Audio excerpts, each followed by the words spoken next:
Y Y study academy में आपका स्वागत है। आपके लिए लेकर आए हम जीके जीएस का प्रैक्टिस सेट जो कि आपके लिए उपयोगी रहेगा। तो आइए स्टार्ट करते हैं आज की क्लास। आज का टॉपिक है आपका भारत की मिट्टियाँ। तो भारत की मिट्टियों से संबंधित आज आपकी क्लास रहेगी। आज आपका पहला क्वेश्चन है, किसी देश की कृषि का मुख्य आधार क्या होता है? तो यहाँ पर आपका आंसर हो जाएगा, किसी देश की कृषि का मुख्य आधार उसकी मिट्टी होती है।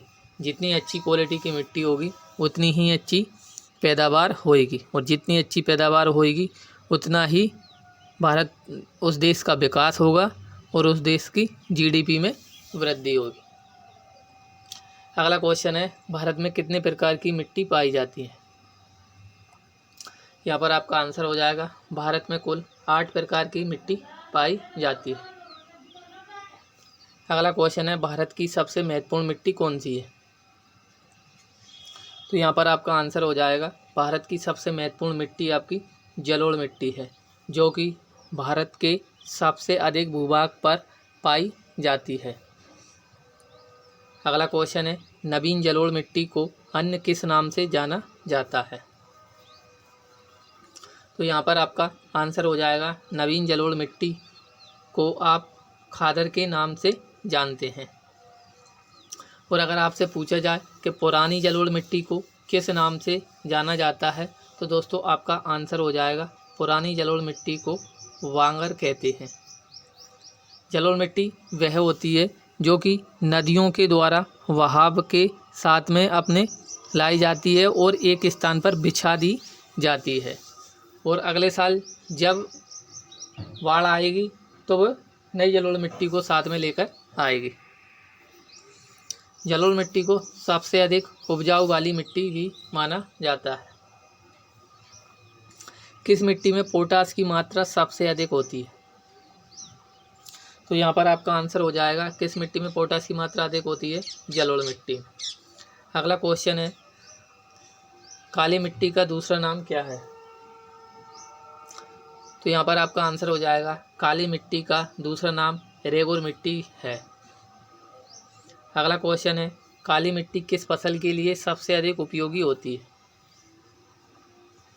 तो यहाँ पर आपका आंसर हो जाएगा, काली मिट्टी सबसे अधिक कपास के लिए उपयोगी होती है, इसलिए काली मिट्टी को काली कपास मिट्टी भी बोला जाता है। और काली मिट्टी को स्वतः जुताई वाली मिट्टी भी बोला जाता है। अगला क्वेश्चन है दोस्तों, लाल मिट्टी का लाल रंग किसके कारण होता है? यहाँ पर आपका आंसर हो जाएगा, लाल मिट्टी का लाल रंग लोहे के ऑक्साइड की वजह से होता है। दोस्तों, लाल मिट्टी में अधिकतर मोटे अनाज की पैदावार की जाती है, जैसे कि मक्का, ज्वार और दलहनी फसलें। अगला क्वेश्चन है आपका, किस मिट्टी में आयरन व सिलिका सबसे अधिक पाया जाता है? तो यहाँ पर आपका आंसर हो जाएगा, आयरन और सिलिका सबसे अधिक लेटराइट मिट्टी में पाया जाता है। अगला क्वेश्चन है, चाय की खेती के लिए सबसे उपयुक्त मिट्टी कौन सी है? तो चाय की खेती के लिए सबसे अधिक उपयोगी आपकी लेटराइट मिट्टी होती है। अगला क्वेश्चन है दोस्तों, भारत के समस्त स्थल भाग के कितने % भाग में जलोढ़ मिट्टी है?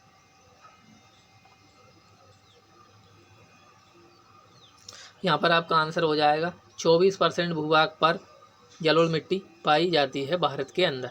जलोढ़ मिट्टी नदियों के किनारे या फिर समुद्री तट पर सबसे अधिक मात्रा में पाई जाती है।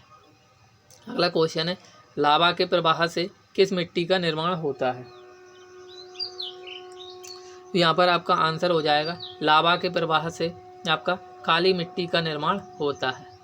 अगला क्वेश्चन है, कौन सी मिट्टी जैव पदार्थों से भरपूर होती है? यहाँ पर आपका आंसर हो जाएगा, काली मिट्टी जैव पदार्थों से भरपूर होती है। अगला क्वेश्चन है, किस मिट्टी का निर्माण बेसाल्ट चट्टानों के विखंडन से होता है? तो यहाँ पर आपका आंसर हो जाएगा, काली मिट्टी का निर्माण बेसाल्ट चट्टानों के विखंडन से होता है। अगला क्वेश्चन है, किस मिट्टी में कृषि के लिए सिंचाई की आवश्यकता नहीं होती है? तो यहाँ पर आपका आंसर हो जाएगा काली मिट्टी को सिंचाई की आवश्यकता नहीं होती है। अगला क्वेश्चन है भारत में लाल मिट्टी का विस्तार सबसे अधिक कहाँ है। यहाँ पर आपका आंसर हो जाएगा भारत में लाल मिट्टी का विस्तार सबसे अधिक आंध्र प्रदेश और तमिलनाडु में है। अगला क्वेश्चन है आपका भारत में लाल मिट्टी का विस्तार सबसे अधिक कहाँ है। ये क्वेश्चन रिपीट हो गया है आपका, आंध्र प्रदेश और तमिलनाडु में है। अगला क्वेश्चन है किस मिट्टी में लोहे और एल्युमिनियम के कण पाए जाते हैं। तो यहाँ पर आपका आंसर हो जाएगा लोहे और एल्युमिनियम के कण आपके लेटराइट मिट्टी में पाए जाते हैं। अगला क्वेश्चन है धान की खेती के लिए कौन सी मिट्टी उपयुक्त होती है। तो यहाँ पर आपका आंसर हो जाएगा धान की खेती के लिए आपकी ये दोमट मिट्टी उपयोग होती है। अगर आपसे पूछा जाए कि मृदा के अध्ययन को क्या कहा जाता है, तो दोस्तों आपका आंसर हो जाएगा मृदा विज्ञान या फिर मृदा के अध्ययन को पेडोलॉजी कहा जाता है।